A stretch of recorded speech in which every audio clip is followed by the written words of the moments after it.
గత ఎపిసోడ్లో కేశవ పగతో రగిలిపోతూ తన కొడుకు సాగర్ని సింధుకి ప్రేమికుడిగా పరిచయం చేశాడు.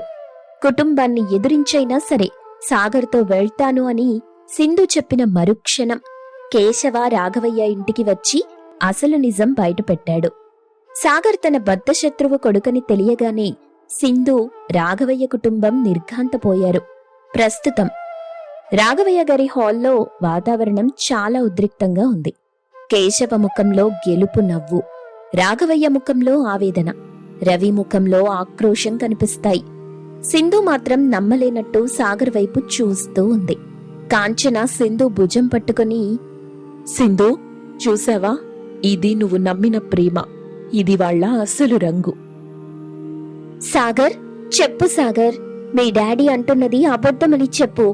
నువ్వు నన్ను ప్రేమించావు కదా, మన ప్రేమ నిజం కదా, నన్ను ట్రాప్ చేయడానికి రాలేదు కదా. సింధు ప్రశ్నలకు సాగర్ మౌనంగా తలదించుకున్నాడు. ఆ మౌనం సింధు గుండెల్ని ముక్కలు చేసింది.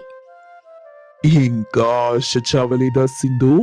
నా కొడుకొచ్చింది నిన్ను ప్రేమించడానికి కాదు, మా పగ తీర్చుకోవడానికి. రాఘవయ్య, చూసావా నీ కూతురు స్థితి? నువ్వు నా వ్యాపారాన్ని దెబ్బకొట్టావు, నేను నీ కూతురి జీవితంతో ఆడుకున్నాను. ఇప్పుడు చెప్పు, ఎవరు గెలిచారు? కేశవ, ఎంత ధైర్యం రా నీకు? నా చెల్లి జీవితంతో ఆడుకుంటావా? నీ అంతిప్పుడే చూస్తాను. రవి, ఆగు. నన్ను ఆపకండి నాన్న, వీడు మన ఇంట్లోకొచ్చి మనల్ని ఎగతాళి చేస్తున్నాడు. వీడంత చూడాల్సిందే. రా రవి, రా. నన్ను కొడతావా? కొట్టు, అదే నాకు కావాలి. రవి నిస్సహాయంగా ఆగిపోయాడు. కేశవ మాటల్లోని కుట్ర కాంచనకి అర్థమైంది. కేశవ కావాలనే రెచ్చగొడుతున్నాడు. అందరూ నిశ్శబ్దంగా ఉన్నప్పుడు సాగర్ నెమ్మదిగా తలెత్తి సింధు వైపు చూస్తాడు. అతని కళ్లలో పశ్చాత్తాపం కనిపిస్తుంది. సింధు, మా డాడీ చెప్పింది నిజమే. నేను మొదట వచ్చింది నిన్ను ట్రాప్ చేయడానికే. ఆ మాటకి సింధు కళ్లలో నుండి నీళ్లు ధారాపాతంగా కారాయి. కాని తరువాత జరిగింది అబద్ధం కాదు సింధు. నేను నిన్ను ట్రాప్ చేయాలనుకున్నాను. కాని నీ మంచితనం, అమాయకత్వం చూశాక నాకు తెలియకుండానే నిన్ను ప్రేమించాను. ఇది నిజం. డాడీతో చెప్పాను, సింధుని మోసం చేయటం నా వల్ల కాదు, నేను నిజంగానే పెళ్లి చేసుకుంటాను అని. కాని ఆయన వినలేదు. సాగర్, ఏం మాట్లాడుతున్నావు? శత్రువు కూతుర్ని ప్రేమిస్తావా? పిచ్చి పట్టిందా నీకు? పిచ్చి నాకు కాదు డాడీ, మీకు పట్టింది. వ్యాపారంలో గొడవల్ని ఇంటి వరకు తీసుకొచ్చారు. సింధు నన్నెంతగా నమ్మిందో నాకు తెలుసు. ఆ నమ్మకాన్ని నేను వమ్ము చేయలేను. Sindhu, I'm sorry. నేను కేశవ కొడుకుని అని దాచిన మాట వాస్తవమే, కాని నా ప్రేమలో మాత్రం మోసం లేదు. ఇప్పుడేది నిజం సాగర్? నువ్వు చెప్పేదా, మీ నాన్న చెప్పేదా? నా జీవితం ఒక ఆట బొమ్మ అయిపోయింది కదా. సింధు, ప్లీజ్ నన్ను నమ్ము. నేను మీ నాన్నగారి కాళ్ళు పట్టుకోమన్నా పట్టుకుంటాను. నాకు నువ్వు కావాలి. సాగర్ నిజాయితీగా మాట్లాడడం చూసి రాఘవయ్య గారు ఆలోచనలో పడ్డారు. కాని కేశవ మాత్రం రగిలిపోతున్నాడు. ఛీ, చేతకాని వెదవా, ప్రేమ దోమ అంటూ నా పరువు తీస్తున్నావు. పద ఇంటికి. ఇక వీళ్లతో మనకేం సంబంధం లేదు. కేశవ సాగర్ చెయ్యి పట్టుకుని లాగాడు. కాని సాగర్ కదలడు. పరిస్థితి చేజారిపోతుందని గ్రహించిన కాంచన ఒక నిర్ణయానికొస్తుంది. కేశవని, సాగర్ని బయటికి పంపేస్తే ఈ సమస్యే తీరదు. అందుకే ఆమె ఒక వ్యూహం రచించింది. ఒక్క నిమిషం ఆగండి కేశవ గారు. అందరూ కాంచన వైపు చూశారు. ఎక్కడికి వెళ్తున్నారు? మా ఇంటికొచ్చారు. కనీసం మంచినీళ్లు కూడా తాగకుండా వెళ్తే మా సంస్కారానికి తక్కువ కదా. ఏంటి, నీళ్లు తాగాలా? మేము నీ శత్రువులం, మర్చిపోయావా? శత్రుత్వం వ్యాపారంలో కేశవ గారు. ఇంటికొస్తే ఎవరైనా అతిథులే. అత్తయ్య, కేశవ గారికి, సాగర్ బాబుకి మంచినీళ్లు తీసుకురండి. సింధు, నువ్వెళ్ళి కాఫీ కలుపు. కాంచనా, నీకేమైనా మతిపోయిందా? మనల్ని నాశనం చేయాలనొచ్చిన వాడికి కాఫీ ఇస్తావా? రవి గారు, మన ఇంటికొచ్చిన వాళ్ళని అవమానించి పంపడం మన పద్ధతి కాదు. కూర్చోండి కేశవ గారు. సాగర్, నువ్వు కూడా కూర్చో. రాఘవయ్య గారికి కాంచన ఉద్దేశం అర్థం కాకపోయినా ఆమె తెలివి మీద నమ్మకంతో మౌనంగా ఉన్నారు. కేశవ అయోమయంగా సోఫాలో కూర్చున్నాడు. సింధు ఏడుస్తూనే వంటింట్లోకెళ్ళింది. ఇదిగోండి నీళ్లు తీసుకోండి. ఇందులో ఏమైనా కలిపారా ఏంటి? అంత పిరికితనం మాకు లేదు కేశవ గారు. అలాంటి ఆలోచనలు మీవి. అమృతం పంచే గుణం మాది. తాగండి. చల్లని నీళ్లు తాగితే మీ ఆవేశం తగ్గుతుంది. కేశవ నీళ్లు తాగాడు. కాంచన మాటలు అతన్ని గుచ్చుకుంటాయి. కేశవ, నువ్వు వ్యాపారంలో నన్ను దెబ్బ కొట్టాలని చూసావు. నేను దాన్ని వ్యాపారంగానే చూశాను. కాని నువ్వు నా కూతురు జీవితంతో ఆడుకోవాలని చూసావు. అది తప్పు కాదా? నువ్వు నా పరువు తీసావు రాఘవయ్య. ఊరందరి ముందు నన్ను దొంగని చేశావు. ఆ మంట ఇంకా నాలో చల్లారలేదు. ఆ మంటని మా కుటుంబం మీద ఎందుకు చూపిస్తున్నారు కేశవ గారు? ఆనాడు తప్పు చేసింది మీరు. దానికి శిక్ష అనుభవించారు. అంత మాత్రాన ఒక ఆడపిల్ల జీవితాన్ని బలి చేస్తారా? ఇప్పుడు సాగర్ బాబు నిజం చెప్పారు కాబట్టి సరిపోయింది. లేకపోతే సింధుగతి ఏమయ్యేది? ఒక తండ్రిగా ఆలోచించండి. డాడీ, కాంచన గారు చెప్పిందే నిజం. మనం బిజినెస్ లో గెలవలేకపోయాం. అది పర్సనల్ గా టార్గెట్ చేయటం కరెక్ట్ కాదు. సింధు చాలా మంచి అమ్మాయి. ఆవిడ నా భార్యగా మన ఇంటికొస్తే మన ఇంటి పరువు పెరుగుతుందే తప్ప తరగదు. చూడు కేశవ, మాకు నీ మీద కోపం ఉంది. కానీ నీ కొడుకులో ఉన్న నిజాయితీ నీలో లేదు. వాడు ప్రేమించాడు కాబట్టి నిజం చెప్పాడు. అదే నీ బుద్ధి వాడుకుంటే సింధుని మోసం చేసి వదిలేసేవాడు. కేశవ గారు, గెలుపంటే శత్రువుని ఓడించటం కాదు, శత్రువుని మిత్రుడిగా మార్చుకోవటం. మేము మిమ్మల్ని పోలీసులకు పట్టించింది మీ మీద ద్వేషంతో కాదు, మా ఆత్మరక్షణ కోసం. మీరా పగని వదిలేస్తే మనం మిత్రులుగా ఉండొచ్చు. ఒకే వ్యాపారం చేస్తూ ఇలా ఆయుధాలు దూసుకుంటే ఎవ్వరికీ లాభం ఉండదు కదా. సింధు కాఫీ తెచ్చిచ్చింది. ఆమె కళ్ళు వాచిపోయున్నాయి. అది చూసే సాగర్ చలించిపోయాడు. సింధు, ప్లీజ్ ఏడవకు. డాడీ ఒప్పుకోకపోయినా నేను నిన్ను పెళ్లి చేసుకుంటాను. కానీ పెద్దల సమక్షంలో జరిగితే బాగుంటుందని ఆగాను. డాడీ, ఒక్కసారి మీ పగ పక్కన పెట్టి తండ్రిగా నా గురించి ఆలోచించండి. కొడుకు మాటలు, కాంచన చూపించిన మర్యాద, రాఘవయ్య మౌనం ఇవన్నీ కేశవ మనసుని కరిగించటం మొదలెట్టాయి. ఇన్నాళ్లు తను రాక్షసుడిలా ప్రవర్తించానని, వాళ్లు మాత్రం మనుషుల్లా చూస్తున్నారని అతనికి అర్థమవుతుంది. రాఘవయ్య, నేను నిన్ను నాశనం చేయడానికే వచ్చాను. కాని నువ్వు, నీ కుటుంబం నాకు కాఫీ ఇచ్చి గౌరవించారు. అతిథి మర్యాద అంటే ఇదేనేమో కదా. నాటకం ఆడదామని వచ్చిన నాకు నిజమైన సంస్కారం ఏంటో చూపించారు. మనిషి నాకు తప్పులు చేయటం సహజం కేశవ. వాటిని సరిదిద్దుకోవటమే గొప్పతనం. నిజమే, నేను ఓడిపోయాను రాఘవయ్య. నీ తెలివైన కోడలు ముందు, నీ సంస్కారం ముందు నా పగ ఓడిపోయింది. సాగర్, నీకు సింధు కావాలా? అవును డాడీ. సరే రాఘవయ్య గారు, మీ అమ్మాయిని నా కోడలిగా పంపిస్తారా? ఈసారి కుట్రలేదు, కేవలం కోరిక మాత్రమే. మీ అమ్మాయి మా ఇంటికొస్తే ఆ లక్ష్మీదేవి వచ్చినట్టేనని భావిస్తాను. మన రెండు కుటుంబాల మధ్య ఉన్న పగ ఈ పెళ్లితో బంధుత్వంగా మారాలి. అందరూ ఆశ్చర్యపోయారు. సింధు మొహంలో నవ్వు వికసిస్తుంది. రాఘవయ్య గారు, కాంతమ్మ ఆనందంతో ఒకరినొకరు చూసుకుంటారు. ఇంతకంటే ఏం కావాలి కేశవ? గతం గతః. ఇక నుండి మనం వియ్యంకులం. కేశవ గారు, అంటే మావయ్య గారు, మీరంటే నాకింకా కోపం పోలేదు. కానీ సాగర్ మీద నమ్మకంతో ఒప్పుకుంటున్నాను. అందరూ నవ్వుతారు. వాతావరణం తేలిక పడుతుంది. కాంచన గారు, మిమ్మల్ని చూస్తుంటే అసూయగా ఉంది. రాఘవయ్య గారికి మీలాంటి కోడలు దొరకటం ఆయన అదృష్టం. మీరు వ్యాపారాన్నే కాదు, విడిపోతున్న కుటుంబాలని కూడా కలుపుతారు. మీరు గ్రేట్ అమ్మా. థ్యాంక్ యూ బాబాయ్ గారు. ఆ రోజు నేను ఆలోచించింది నా కుటుంబం కోసం మాత్రమే. ఈ రోజు మీరు మా కుటుంబంలో భాగమయ్యారు. ఇక మనం కలిసి వ్యాపారం చేద్దాం, పోటీపడి కాదు. సింధు సాగర్ల పెళ్లి అంగరంగ వైభవంగా జరుగుతుంది. బంధుమిత్రులందరూ వచ్చారు. రాఘవయ్య, కేశవ పక్కపక్కనే కూర్చొని నవ్వుతూ మాట్లాడుకుంటున్నారు. కాంతమ్మ, కాంచన పెళ్లి పనుల్లో బిజీగా ఉన్నారు. కాంతమ్మ కాంచనని పిలిచి, కాంచనా, అటు చూడు, మీ మావయ్య గారు, కేశవ గారు ఎంత సంతోషంగా ఉన్నారో. ఒకప్పుడు కత్తులు దూసుకున్నవాళ్లు ఇప్పుడు వియ్యంకులుగా ముచ్చట్లు చెప్పుకుంటున్నారు. ఇదంతా నీ వల్లే సాధ్యమైంది తల్లి.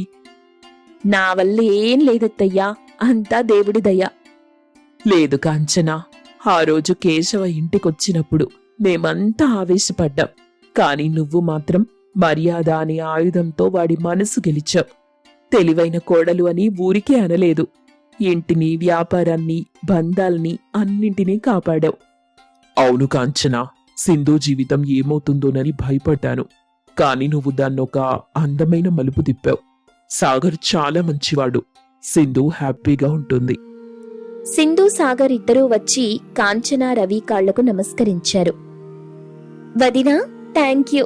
ఆ రోజు నువ్వు కల్పించుకోకపోతే ఈరోజు ఈ పెళ్లి జరిగేది కాదు. నేను నిన్ను చాలా అపార్థం చేసుకున్నాను. నువ్వు నాకు అమ్మలాంటి దాని వదినా. పిచ్చి సింధు, ఆడపడుచంటే ఇంటికి దీపం. ఆ దీపం ఆరిపోకూడదు, వెలుగుతూనే ఉండాలి. నువ్వెప్పుడూ సంతోషంగా ఉండాలి. నాకంతే చాలు. అందరూ సంతోషంగా ఫోటోకి పోజిచ్చారు. రాఘవయ్య గారి ఉమ్మడి కుటుంబం ఇప్పుడు మరింత పెద్దదైంది. కాంచన తెలివితేటలు, ఓర్పు ఆ కుటుంబాన్ని ఒక కంచుకోటలా నిలబెట్టాయి. రాఘవయ్య, కాంతమ్మ దంపతులకి కొడుకు రవి, కూతురు సింధు ఉన్నారు. రవికి ఈ మధ్యనే కాంచనతో పెళ్లి జరిగింది. కాంచన తెలివైన అమ్మాయి, అలాగే చదువుకున్న అమ్మాయి కూడా. ఒకరోజు ఉదయం రాఘవయ్య గారు సోఫాలో కూర్చొని సీరియస్గా పేపర్ చదువుతున్నారు. పక్కనే టేబుల్ మీద లెక్కల పుస్తకాలుంటాయి. కాంతమ్మ వంటింట్లో నుండి కాఫీ తీసుకునొస్తుంది. యావండి, ఇదిగోండి కాఫీ. ఈరోజు పేపర్లో ఏముంది అంత సీరియస్గా చూస్తున్నారు? ఏముంటుందిలే కాంతం, అవే రాజకీయాలు, అవే గొడవలు. ఈ మధ్య పొలం లెక్కలు కూడా సరిగ్గా తెగటం లేదు. ఆ గుమస్తాగాడిక్కడికక్కడ అబద్ధాలు చెప్తున్నాడేమోనని అనుమానంగా ఉంది. ఆ సంభాషణంతా సింధు వింటుంది. డాడీ, ఆ లెక్కలు నేను చూడాలా? చూడమ్మా, నీకేమైనా పరిష్కారం దొరుకుతుందేమో. సింధు కాసేపు ఆ లెక్కల పుస్తకం చూసి ఏమీ అర్థం కాక ఆ పుస్తకం అక్కడే పెట్టేసి వెళ్ళిపోయింది. మీరా గుమస్తాని గట్టిగా అడిగితే వాడే దారికొస్తాడు. ఆయన 10 ఏళ్ల నుండి మన దగ్గరే పనిచేస్తున్నాడుగా. 10 ఏళ్ల నమ్మకం వేరు, ఇప్పటి పరిస్థితులు వేరు కాంతం. వాడు చెప్పే లెక్కకి నా లెక్కకి పొంతన కుదరట్లేదు. నాకే వయసైపోయి లెక్కలు మర్చిపోతున్నాను, లేక వాడే నన్ను బురిడి కొట్టేస్తున్నాడో అర్థం కావట్లేదు. కాంచన అప్పుడే అక్కడికొచ్చింది. రాఘవయ్య గారి మాటలు వింది. మావయ్య గారు, అత్తయ్య గారు, గుడ్ మార్నింగ్. గుడ్ మార్నింగ్ అమ్మా కాంచన. అవును మావయ్య గారు, అన్నట్టు మీరేదో లెక్కలు తేలటం లేదంటున్నారు? ఏం లేదులేమ్మా, లెక్కలో చిన్న తేడా వస్తోంది. ఆ లెక్కల పుస్తకం ఒకసారి ఇవ్వండి మావయ్య గారు, నేను చూస్తాను. హా, నువ్వేం చూస్తావులే కాంచన, ఆయనకి అర్థం కాని లెక్కలు నీకేం తెలుస్తాయి. అత్తయ్యా, మీరు కంగారు పడకండి. మావయ్య గారు, లెక్కల పుస్తకం ఇవ్వండి. కాంచన రాఘవయ్య గారి చేతిలో నుండి పుస్తకం తీసుకుంది. ఆ పేజీలన్నీ తిరగేసింది. రాఘవయ్య, కాంతమ్మ ఆశ్చర్యంగా చూస్తున్నారు.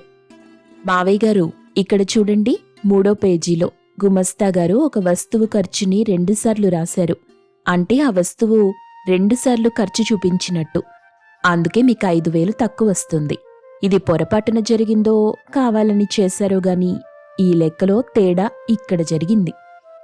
అవును కదా, అరే ఇంత చిన్న లాజిక్ నేనెలా మిస్ అయ్యాను. ఖర్చు 2 సార్లు రాశాడు, దొంగ వెదవ. కాంచన, నువ్వు గ్రేట్ అమ్మా. ఒక్క నిమిషంలో నా బుర్ర బద్దలు కొట్టే సమస్యని పరిష్కరించేశావు. మీరా గుమస్తా గారిని పిలిచి గట్టిగా అడగండి మావయ్య, అప్పుడు నిజం చెప్తాడు. ఖచ్చితంగా అడుగుతాను. కాంతం, చూసావా మన కోడలి తెలివితేటలు? లక్ష్మీదేవి లాంటి కోడలొచ్చింది మన ఇంటికి. అటువంటిల్లు ఇటు లెక్కలు 2 చక్కబెట్టేస్తోంది. చూశాన్లేండి, బాగానే చెప్పేసింది. కాంచన చిరునవ్వుతో పుస్తకం అక్కడ పెట్టి వంటింట్లోకెళ్ళింది. రాఘవయ్య గారు మురిసిపోతుంటే కాంతమ్మ మొహంలో మాత్రం చిన్న అసంతృప్తి కనిపించింది. రవి, రాఘవయ్య గారు టిఫిన్ చేయడానికి కూర్చొని ఉన్నారు. కాంతమ్మ వడ్డించడానికి గిన్నె పట్టుకుంది. ఇంతలో కాంచన వచ్చి కాంతమ్మ చేతిలో గిన్నె తీసుకుంది. అత్తయ్య, మీరు కూర్చోండి, నేనొడ్డిస్తాను. మీకు కాళ్ల నొప్పులు కదా, మళ్ళీ నిల్చొని వడ్డిస్తే సాయంత్రానికి నొప్పులు ఎక్కువవుతాయి. అవునమ్మా, కాంచన చెప్పింది నిజమే. నువ్వెందుకు శ్రమపడతావు? తను చూసుకుంటుంది కదా. పర్లేదులేరా, ఇన్నాళ్ళు మీకు వడ్డించింది నేనే కదా, ఇప్పుడు కొత్తగా నొప్పులొచ్చాయా? కాలం మారుతోంది కాంతం. మనకి వయసు అవుతుంది. కోడలొచ్చిన తర్వాత కూడా అత్తగారు వంటింట్లో చాకిరీ చేస్తే ఊళ్ళో వాళ్ళు మన కోడల్ని తప్పు పడతారు. మావయ్య గారు చెప్పింది కరెక్ట్ అత్తయ్యా. ఈ ఇంటి మహాలక్ష్మి మీరు దర్జాగా కూర్చుని తింటేనే మాకు ఆనందం. ఇదిగోండి, మీకోసం పెసరట్టులో అల్లం తక్కువేసి జీలకర్ర ఎక్కువ వేశాను. గ్యాస్ ట్రబుల్ రాకుండా ఉంటుంది. అబ్బా, ఏం తెలివి కాంచనా నీది. అమ్మ ఆరోగ్యం గురించి అమ్మ కంటే నీకే ఎక్కువ శ్రద్ధ ఉంది. నాన్నగారు చూసారా? అవును రవి, నిజంగా కాంచన మన ఇంటికి రావటం మన అదృష్టం. కాంతం తిను, కోడలు ప్రేమగా చేసింది కదా. కాంతమ్మ తింటుంది, కాని అందరూ కాంచనని పొగడటం, తనని ముసలిదానివి రెస్ట్ తీసుకో అని పక్కన పెట్టటం తనకి నచ్చలేదు.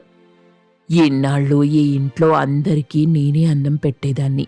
ఆకలి అని నా దగ్గరికొచ్చేవారు.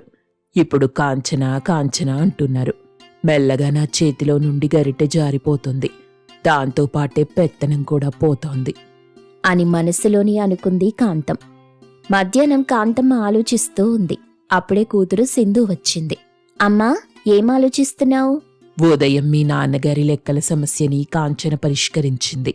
టిఫిన్ చేసేటప్పుడు నా చేతిలో ఉన్న గిన్నె కాంచన తీసుకుని వడ్డించింది. నాకు వయసైపోయిందన్నదంటే మీ నాన్న అన్నయ్య దానికి వంత పాడుతున్నారు. సింధుకి కాంతమ్మ అలా చెప్పేసరికి కాంచన మీద సింధుకి కొంత ఈర్ష్య పెరిగింది. నేను పరిష్కరించని లెక్కలు వదిన పరిష్కరించిందా, అమ్మని కూడా పట్టించుకోవటం లేదా అనే భావనలోకి సింధు వెళ్ళింది. అన్నట్టు హాల్లో వదిన ఏదో ఫోన్లో ఇంగ్లీష్లో మాట్లాడుతుంది. నాన్నగారి లోన్ ఏదో సెటిల్ చేస్తుందంట. అవునే, ఈ మధ్య మీ నాన్నగారు ఏది కావాలన్నా కాంచననే పిలుస్తున్నారు. కాంచనుంటే చాలు, నాకే టెన్షన్ లేదంటున్నారు.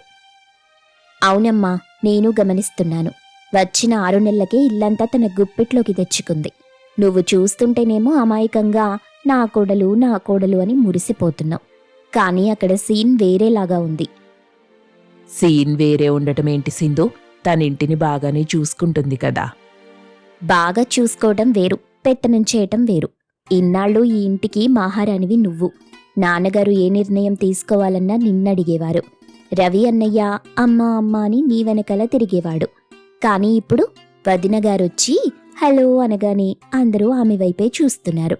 నువ్వు కేవలం ఆ సోఫాలో కూర్చొని వాళ్ళు పెట్టింది తినడానికి తప్ప దేనికి పనికిరాకుండా పోతున్నావు. సింధు మాటలు కాంతమ్మ అభద్రతా భావాన్ని పెంచుతున్నాయి. నిజమేనే సింధు, నాకు కూడా ఈ మధ్య అలాగే అనిపిస్తుంది.